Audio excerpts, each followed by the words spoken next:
will hear two university students planning a computer programming lesson.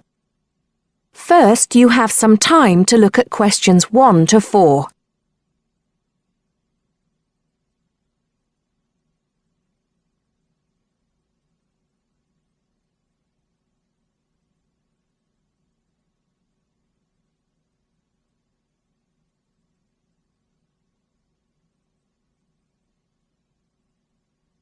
Now listen carefully and answer questions 1 to 4. Hi, Hardeep. Is now a good time for us to plan that computer programming lesson we've been assigned? Hey, Don. I was just thinking about that, actually. Yes, let's get it out of the way now, shall we? I've got the instructions here. So, it says, design a 45-minute lesson for a class of 16 teenagers where they learn how to write a simple computer program in BASIC. Now, I know, of course, that BASIC is the computer language people used to use back in the 1980s when they wrote programs on microcomputers, but I'm not sure I feel very comfortable teaching anyone about it. Well, I did a bit of research yesterday and found out quite a few things, so I think we'll be okay. Great. So, what do you have in mind? Well, I think we should presume that none of the kids will know anything about BASIC. So why don't we start with a short multiple-choice quiz? It could focus on things like what BASIC is, what the letters stand for, when people used it, things like that. That sounds good. I guess it shouldn't take long. Just the first 5 minutes of the lesson, something like that. I don't think we should make the students do it on their own, though. That'd make it too much like a test. Shall we let them do it in twos so they can discuss their choices? Yes, good idea. Then we'll go through the answers with them as a whole group. Good. What next? Well, I've had an idea for the program they could write. I'll tell you about that in a minute. I think the key thing is, though, that before they actually sit at their computers, and I think we should presume that they're doing this lesson in a computer room, they make a flow chart of what they want the program to do. That's usually the best way to start writing a program. This flow chart will show all the different stages of the computer program, right? Exactly. It's probably best if the teacher stands at the board and everyone works on that together. Yes, otherwise they'll all come up with different flow charts and it'll get confusing. Precisely. I imagine making the flow chart will take about 15 to 20 minutes. Then they use that to write their computer program. Well, actually, I think there's a stage before that. You see, the flow chart will be in English. They're going to need to be taught a few basic commands so they can write their computer program. Now I'm getting out of my depth. What kind of thing would that be? Well, for example, when you want text to appear on the screen, the command is print in capital letters, followed by the text you want to appear in double inverted commas. Oh yes, I think I've seen that before. Right. So they'll need to be taught 5 or 6 commands before they use them to write their program. Okay, so how shall we do that? With the teacher talking to the whole class again? Well, we could, but it might be more fun to make it more like a competition, where there are a few teams competing against each other. Each team has maybe 4 or 5 people in it, and they have to do some kind of matching task. You know, they match the command print with to make text appear on the screen, something like that. That sounds good. Teenagers love competing with each other. Exactly. And then, for the final part of the lesson, they use their flowchart and the commands they've learned to produce the program. Let's presume, shall we, that there are 8 computers in the room, so that's 2 students for each computer. That sounds reasonable. So, tell me more about your idea for the computer program they're going to write. Before you hear the rest of the conversation, you have some time to look at questions 5 to 10.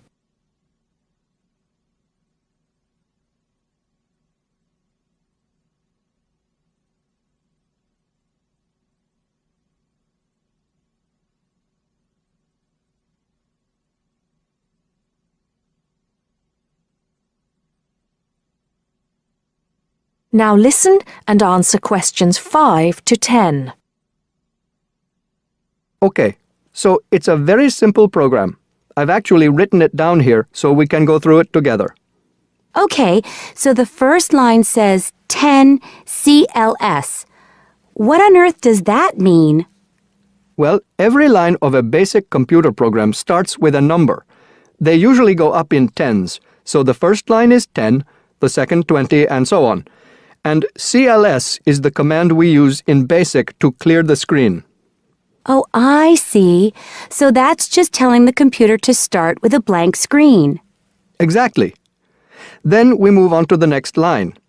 So this one says 20, print, guess a number between 1 and 10. Right, I see. That appears on the screen. It's not that difficult, is it, when you get the hang of it? Let's see if I can work out the next one. 30, input I. Oh, not sure about that. Well, all that's saying is that the person playing types in a number. Input is the basic command for type in, and I just means any number you like. Oh, okay. Then what happens next depends on what the number is. So we've got 40 if I is less than 1, or if I is greater than 10. Then print. Bad choice. Right, so if they type, say, 0 or 11, that appears on the screen. Exactly. And then this next line takes them back to where it asks them to type in a number between 1 and 10. That's line 50. I see. And line 60 says, if I equals 6, then print. Correct. Ah, okay. So if they've typed 6, they've got it right.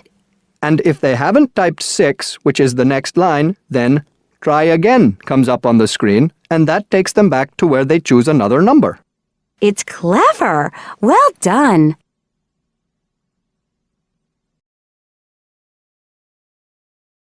That is the end of part 1. You now have half a minute to check your answers.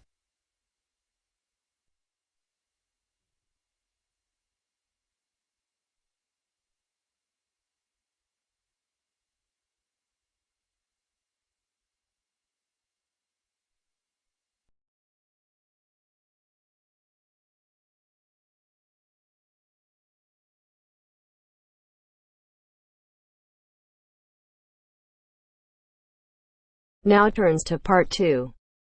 Part 2. You will hear a student union officer explaining about the union's functions and services to a group of new university students. First, you have some time to look at questions 11 to 15.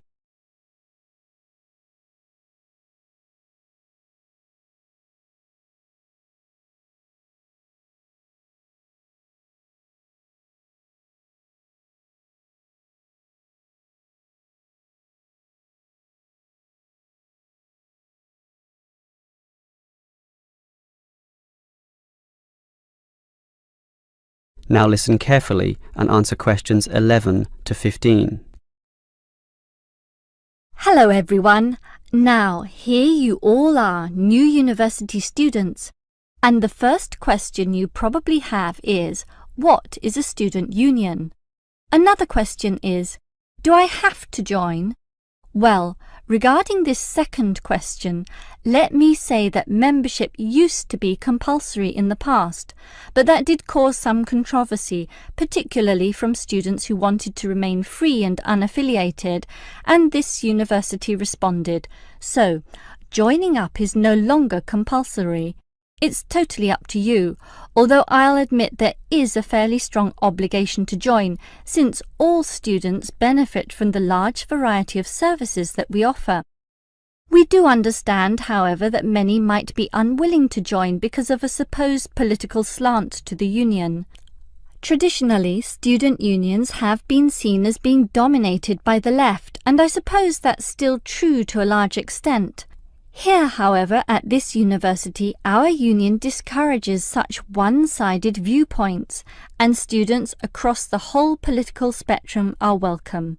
Thus, if you feel that you are a conservative type, in other words, leaning to the right, you are particularly urged to join to provide a more balanced representation.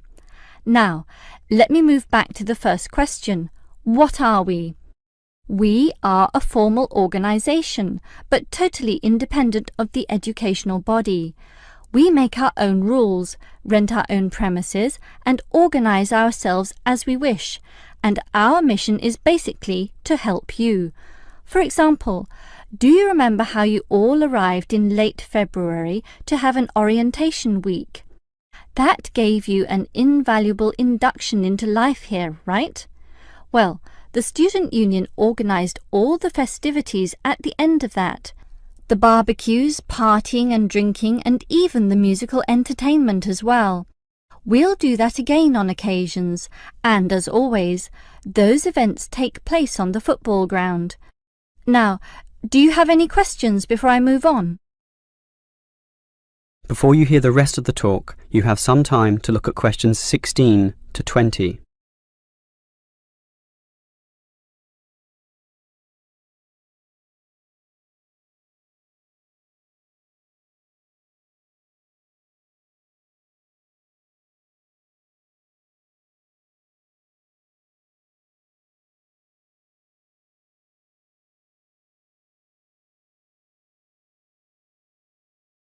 Now listen and answer questions 16 to 20.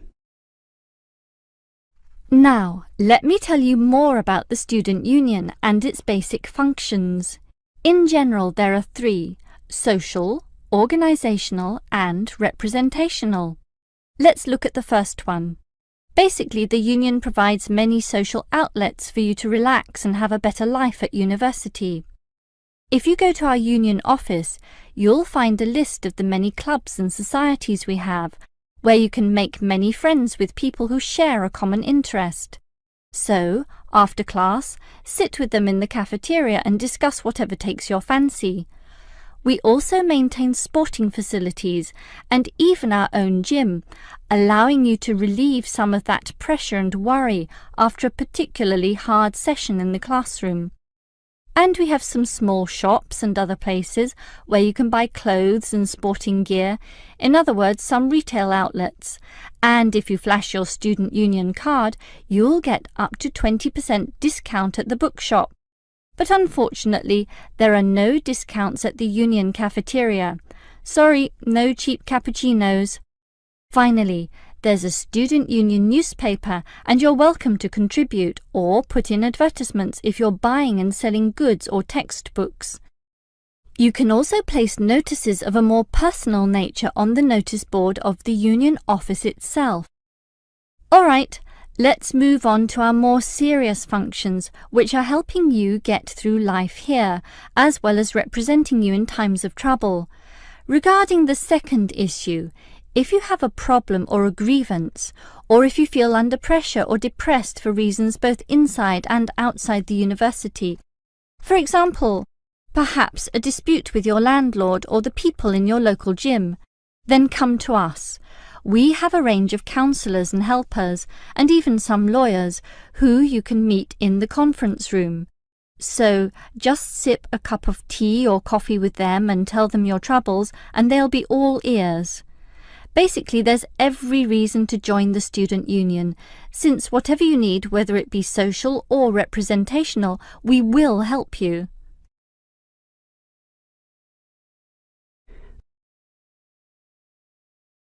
That is the end of part 2. You now have half a minute to check your answers.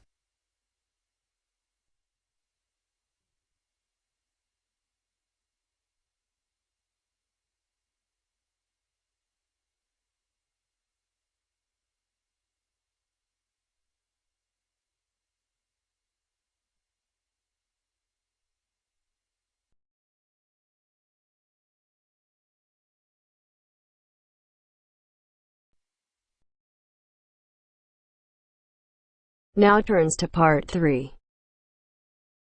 Part 3. You'll hear two students discussing a survey they have to write as an assignment. First, you have some time to look at questions 21 to 26.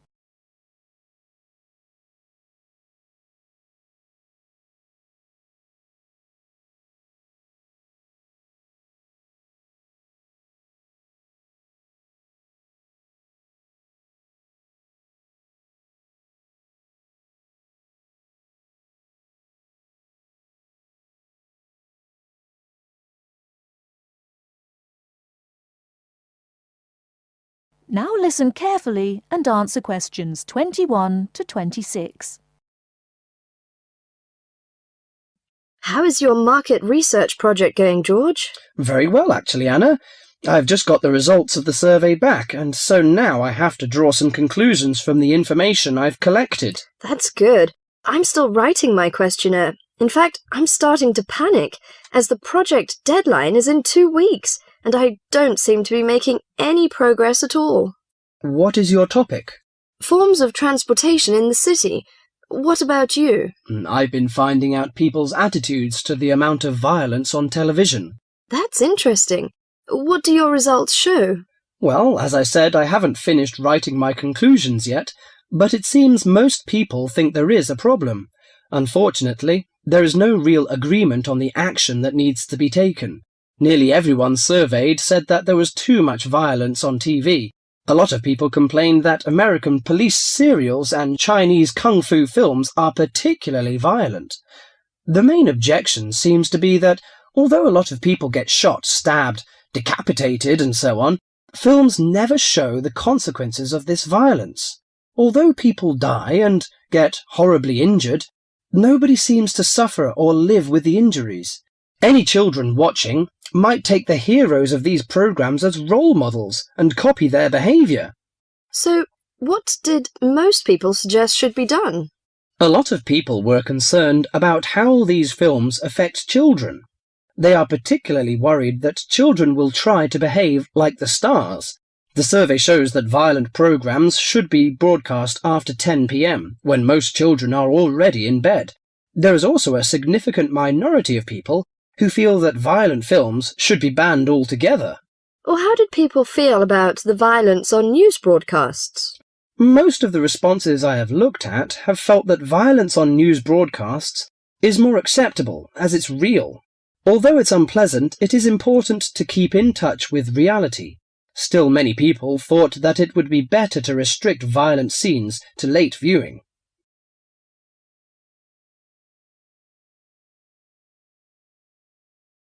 Before you hear the rest of the talk, you have some time to look at questions 27 to 30.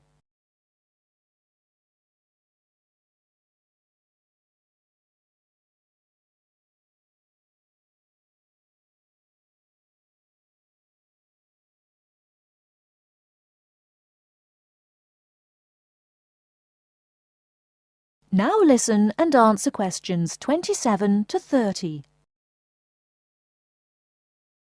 Your survey sounds very good. How many people filled it in? I gave out 120 and I got 70 back. That's a very high rate of return. Who did you give your questionnaires to? I gave a copy to every student in my hall of residence and a few to friends from other colleges. Don't you think that this will influence your results? How do you mean? The people in your hall of residence are all about the same age. They're all students and from similar backgrounds. Therefore, it is likely that they will have similar opinions. Your results represent student opinion, not public opinion. So how are you going to do your research? Well, I'm going to interview my respondents in the shopping mall. What I'll do is ask people if they have 5 minutes to spare to answer a few questions. If they agree, I will ask them some multiple-choice questions and tick off their answers on my sheet. Isn't it very difficult to ask meaningful questions using multiple choice? Yes, it is. The secret to writing a successful survey is to write simple multiple-choice questions that target the information you're looking for. There, it's better to write a lot of short, specific questions than longer general ones. So that's why it is taking you so long to write. Yeah, but I hope I'll be ready to start interviewing at the weekend. That is the end of part 3. You now have half a minute to check your answers.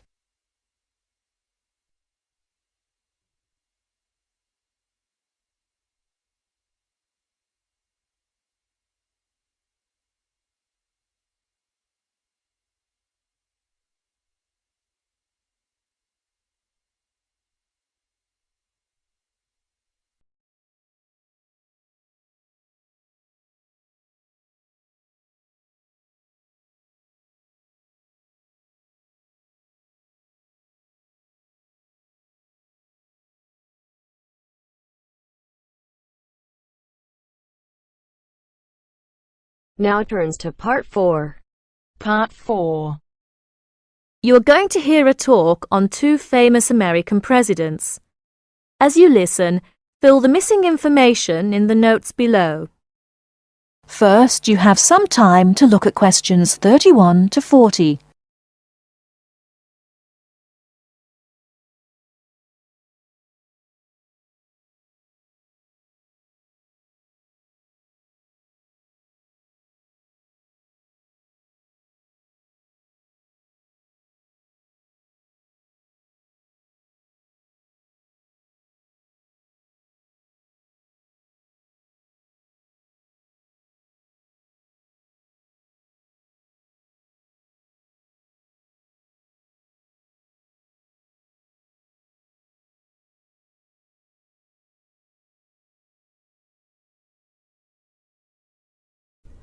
Now, listen carefully and answer questions 31 to 40. John F. Kennedy and Abraham Lincoln lived in different times and had very different family and educational backgrounds. Kennedy lived in the 20th century, while Lincoln lived in the 19th century. Kennedy was born in 1917, whereas Lincoln was born more than 100 years earlier, in 1809. As for their family backgrounds, Kennedy came from a rich family, but Lincoln's family was not wealthy. Because Kennedy came from a wealthy family, he was able to attend expensive private schools. He graduated from Harvard University. Lincoln, on the other hand, had only 1 year of formal schooling. In spite of his lack of normal schooling, he became a well-known lawyer. He taught himself law by reading law books. Lincoln was, in other words, a self-educated man. In spite of these differences in Kennedy and Lincoln's backgrounds, some interesting similarities between the two men are evident. In fact, many books have been written about the strange coincidences in the lives of these two men. For example, take their political careers. Lincoln began his political career as a U.S. congressman. Similarly, Kennedy also began his political career as a congressman. Lincoln was elected to the U.S. House of Representatives in 1847. Kennedy was elected to the House in 1947. They went to the Congress just 100 years apart. Another interesting coincidence is that each man was elected President of the United States in a year ending with the number 60. Lincoln was elected President in 1860, and Kennedy was elected in 1960. Furthermore, both men were president during years of civil unrest in the country. Lincoln was president during the American Civil War. During Kennedy's term of office, civil unrest took the form of civil rights demonstrations. Another striking similarity between the two men was that, as you probably know, neither lived to complete his term in office. Lincoln and Kennedy were both assassinated while in office. Kennedy was assassinated in Dallas, Texas, after only 1,000 days in office. Lincoln was assassinated in 1865, a few days after the end of the American Civil War. It's rather curious to note that both presidents were shot while they were sitting next to their wives. These are only a few examples of the uncanny and unusual similarities between the destinies of these two American men, who had a tremendous impact on the social and political life of the United States and the imagination of the American people. That is the end of part 4. You now have half a minute to check your answers.